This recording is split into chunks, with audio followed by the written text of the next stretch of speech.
The cameras flashed. The crowd froze. And just like that, Hollywood and the sports world had a new obsession. For years, it was a whisper, a shadow. But a single photograph brought the secret of Mike Vrabel and Dianna Russini into the blinding light. Oh, man. It really is the ultimate collision of, like, a highly guarded private life and just absolute ruthless public scrutiny. Welcome to Starscope Report. Join us as we uncover Hollywood drama, music industry shakeups, and viral influencer scandals. From red carpet surprises to social media controversies, we dive deep into the stories behind the fame. And today's deep dive is, it's definitely one for the history books. Oh, absolutely. So we have a very specific mission for you today. We are stepping right into April 2026. The NFL Draft is supposed to be the undisputed biggest story in sports right now. I mean, it's a multi-billion-dollar event, right? Yeah, it literally shapes the future of professional football. Exactly. But an off-field scandal has just entirely eclipsed the actual sport. So our objective today is to untangle this incredibly messy 6-year timeline of New England Patriots head coach Mike Vrabel and top NFL insider Dianna Russini. Right. We're going to explore how a single vacation photo basically snowballed into this massive, career-altering media frenzy. And the mechanics of how this unraveled are just fascinating. Because it starts as, pure tabloid gossip. Yeah, but it rapidly evolves into this serious cross-examination of reputation and, frankly, the whole business model of sports media, not to mention the terrifying power of internet sleuths. Oh, the internet detectives were out in full force for this one. Yeah. Okay, let's unpack this. We have a $2,160 a night Arizona resort, an NFL head coach, a top-tier reporter, and the photos that ignited an absolute firestorm. Yeah, that price tag alone is wild. Right. But before we get to the photos themselves, we really need to set the stage by looking at the power dynamics here. Like, who are these two people? Well, the stakes couldn't be higher for either of them. So on one side, you have Mike Vrabel. He's 50 years old, and he's the newly minted head coach of the New England Patriots. Which is arguably one of the most heavily scrutinized jobs in American sports. Oh, without a doubt. And personally, he has been married to his wife, Jen, for 25 years. I mean, they met way back as student athletes at Ohio State. They have 2 sons together. He has always had this very established, traditional football guy image. Yeah, he's like the ultimate grit and grind football coach. And then on the other side of this equation, we have Dianna Russini.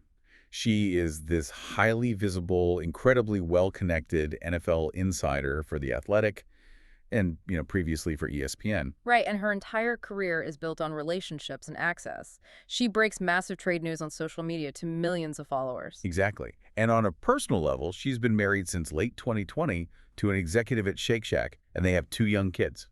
So you have 2 people, both married, both incredibly prominent, and their entire professional lives intersect in the exact same high-stakes industry. It's a recipe for disaster.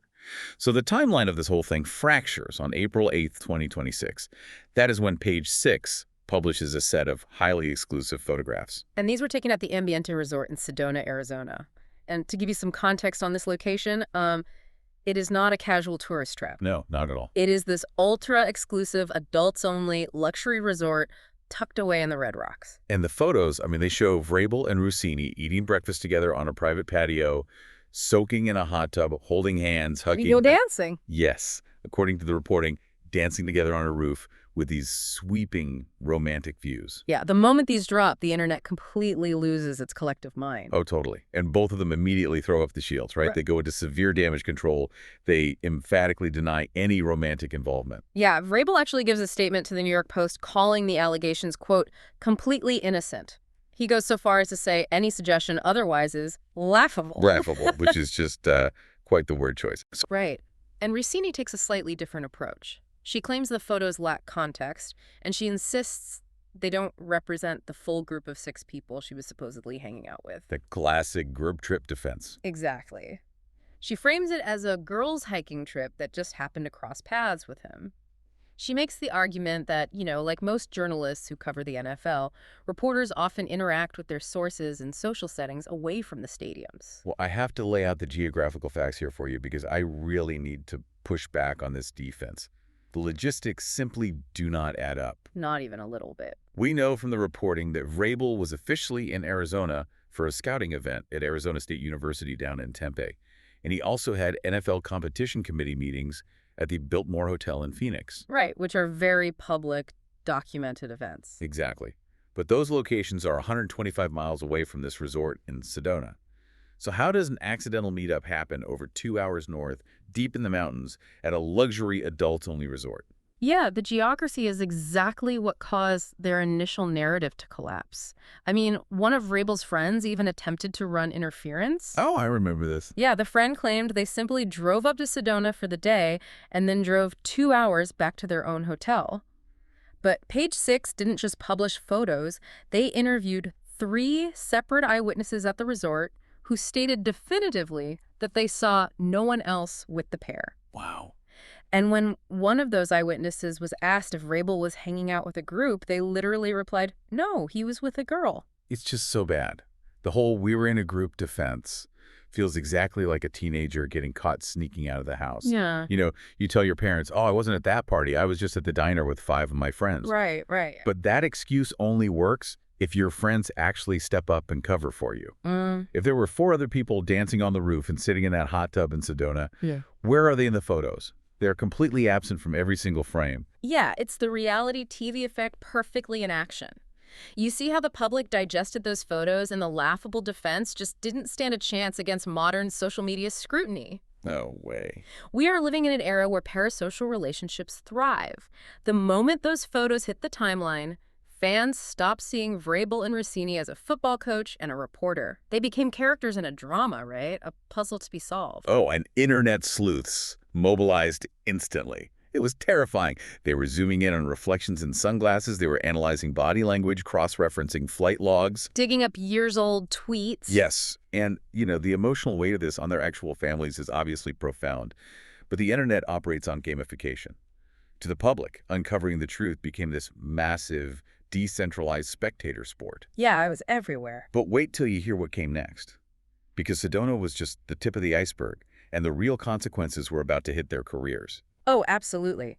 That digital footprint the fans were analyzing didn't stay contained to Twitter threads. It spilled directly onto the desks of corporate executives. Right into the boardrooms. Exactly. Within days, this personal gossip mutated into a massive media ethics crisis. Okay, let's get into our second major headline for this deep dive. A high-profile resignation and a retroactive microscope on journalistic integrity. This is where it gets really serious. It does. On April 14th, which is just 6 days after those Sedona photos drop, Dianna Russini officially resigns from her top-tier position at The Athletic. Wow, just 6 days. 6 days. The publication had been forced to launch an internal review regarding her relationship with Vrabel, trying to determine if and how it might have impacted her reporting over the years. And her resignation letter was incredibly defiant, wasn't it? Very. She strongly defended her professionalism and her dedication to the craft. She blatantly refused to submit to what she called a public inquiry. Right. She stated she wouldn't accept the collateral damage it was causing to her life. She blamed the situation on a media frenzy fueled by, quote, repeated leaks. And she said she was stepping aside, rather than giving the false narrative further oxygen. So she's out. She steps away. But resigning didn't magically stop the internet from playing detective. If anything, it just validated their suspicions. Oh, it threw gasoline on the fire. Yeah. It redirected their focus squarely onto her past reporting. And this is where the conflict of interest debate really explodes into something that affects the actual competitive balance of the NFL. Right. I was looking at the timeline the internet sleuths put together, specifically regarding the Julio Jones trade. Yes. The Julio Jones trade is the perfect case study to understand the mechanics of why this relationship matters to the actual sport and not just to the tabloids. Right. Let's rewind the tape to May 2021. Russini is working for ESPN at the time. She reports to her millions of followers that the Atlanta Falcons have discussed several trade offers for their star wide receiver, Julio Jones. Crucially, she reports that the Falcons have an offer on the table for a future first-round draft pick. And in that exact same report, she explicitly calls the Tennessee Titans, who are coached by Mike Vrabel at the time, a long shot to land him. But here's the kicker for you. The Titans do land him.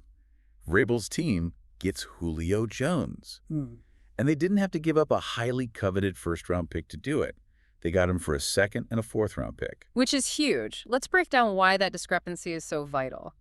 In the NFL, a first-round draft pick isn't just a chance at a good player. It is an incredibly valuable financial asset. Oh, yeah? It gives a team 5 years of an elite, cost-controlled player, Giving one up is a massive franchise-altering risk for a general manager. So the sports media world is looking back at that 2021 report and asking a huge structural question. Did her reporting artificially chill the trade market? Exactly.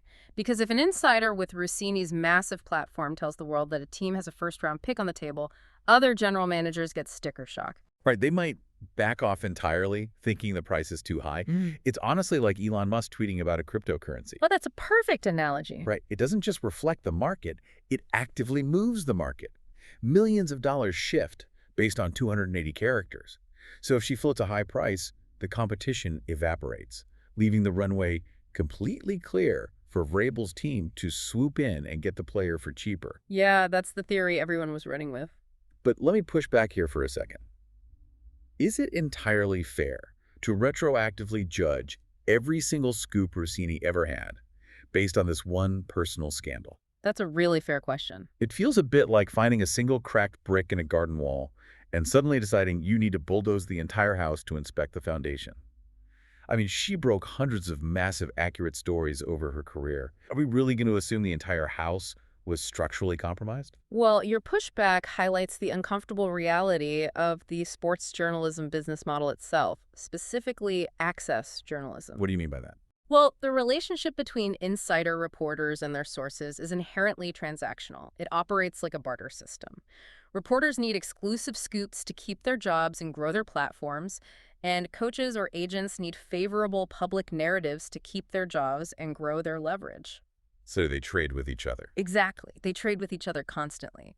The sheer intensity of the backlash here highlights how blurred those lines have always been.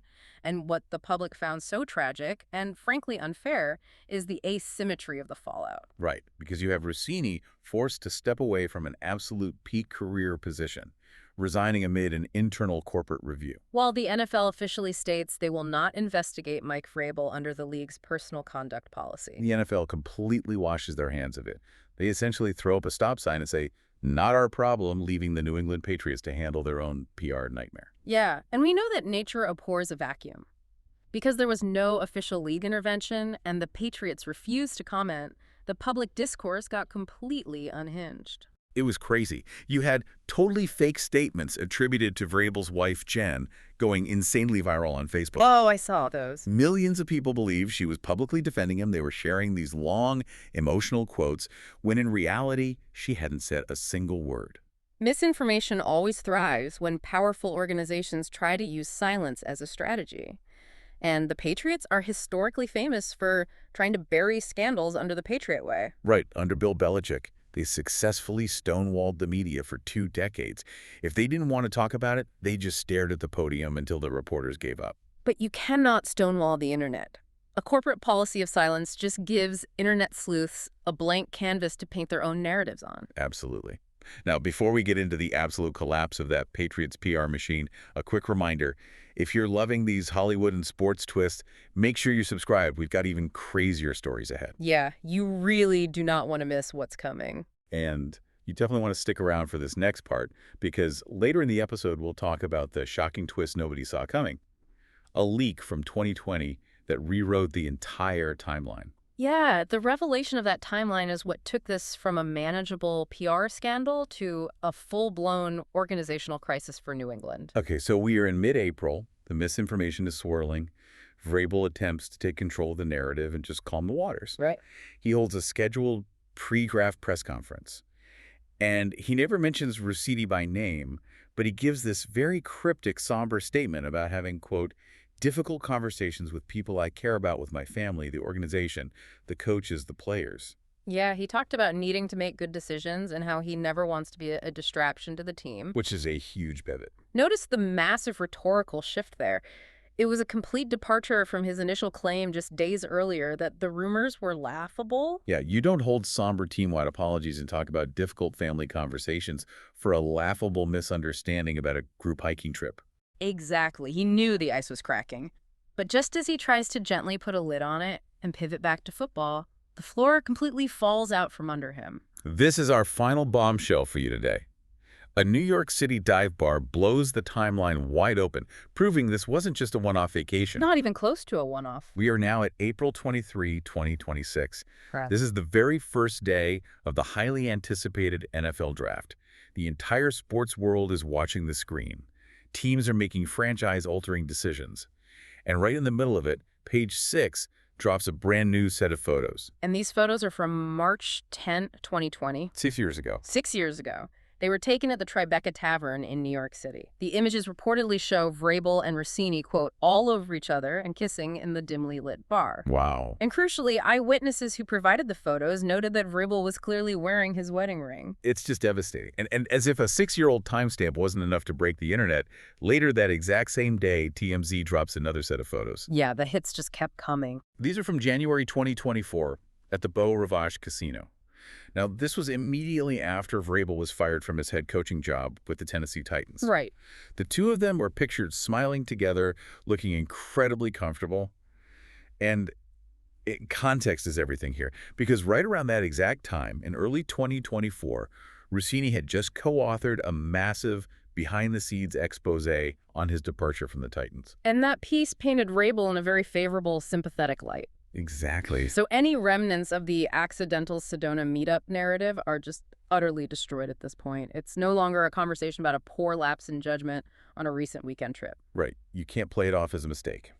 The public now possesses a photographic timestamp that stretches back over half a decade, directly intertwining their personal relationship with some of the biggest professional moments in both of their careers. And the internet goes nuclear. The backlash is so severe that Russini completely deletes her ex, formerly Twitter account. She just vanishes from the platform that literally built her career. Yeah, and the memes, I mean, social media can be ruthless, but they were dissecting this with surgical precision. Oh, it was wild. People pointed out the timeline of her personal life, noting that her oldest child, who is 5 years old, is literally named Michael. Right. The irony wasn't lost on anyone. You had thousands of fans brutally mocking the situation.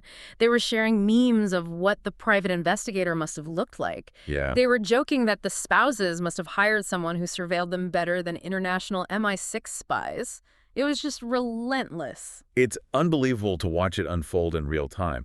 And let's talk about the Patriots for a second, because we mentioned the Patriot way earlier, this idea of total iron-fisted control over the team's image. Seeing them totally helpless here is surreal. Yeah, they had no power. It's like a magician trying to perform a sleight-of-hand card trick when the audience can already clearly see the cards hidden up your sleeve. You just cannot PR your way out of a 6-year, multi-state photographic record. You really can't. The standard PR playbook simply doesn't account for decentralized internet investigations, and it forced a genuinely unprecedented move in the sport. Yes, the late-night statement. Right. Late at night at 12:10 a.m. during the draft weekend, the pressure reaches a boiling point. Vrabel is forced to release a statement through an ESPN beat reporter. He announces he is stepping away from the team immediately. Right. He skips day 3 of the NFL draft to seek out-of-state counseling to become the, quote, best version of himself. For a head coach to abandon his war room during the NFL draft, I want to emphasize how unheard of that is. Day 3 of the draft is where coaches build the depth of their rosters. It's essential. Yeah, it's the lifeblood of a team. For a head coach to walk away from that table shows the sheer magnitude of the crisis. Yeah. He had absolutely no choice. No. And if we synthesize the emotional and structural weight of this entire saga, it is staggering. First, on a human level, there's the obvious devastation for their spouses and their children. Families are being torn apart in the public eye, and that is a tragedy regardless of the circumstances. Right. But macroscopically, it is the realization of how off-field drama in the digital age can completely hijack a multi-billion-dollar sports empire. I mean, the New England Patriots couldn't control the narrative. The NFL couldn't ignore it. Yeah, the sheer ruthlessness of internet culture ensured that this story dominated the news cycle. It literally forced a head coach to walk away during his team's most critical roster-building weekend. It really makes you wonder about the ripple effects this is going to have across the entire landscape of sports journalism and really how these massive media conglomerates operate going forward. Oh, the fallout from this isn't going to disappear when the draft ends and the football season begins. It fundamentally exposes the mechanics of access journalism to the average fan. They see behind the curtain now. Exactly. They now see how the sausage is made, and they might not trust the next insider scoop they read quite as easily. Which leaves us with a lingering, provocative thought to mull over as we wrap up this deep dive. If a 6-year secret can hide in plain sight at the absolute highest levels of sports media shaping trade markets and public perception along the way, could this fundamentally change how networks regulate their relationships between their insider reporters and the coaches they cover? Where exactly is the line between cultivating a reliable source and a massive, market-moving conflict of interest? I think that is the multi-million-dollar question every single sports network is likely asking their legal departments right now. The era of unchecked access journalism might be facing its biggest reckoning yet. You've been listening to Starscope Report, where we uncover the stories shaping Hollywood, music, and pop culture. Thanks for tuning in, and don't forget to subscribe for more stories to keep the stars shining.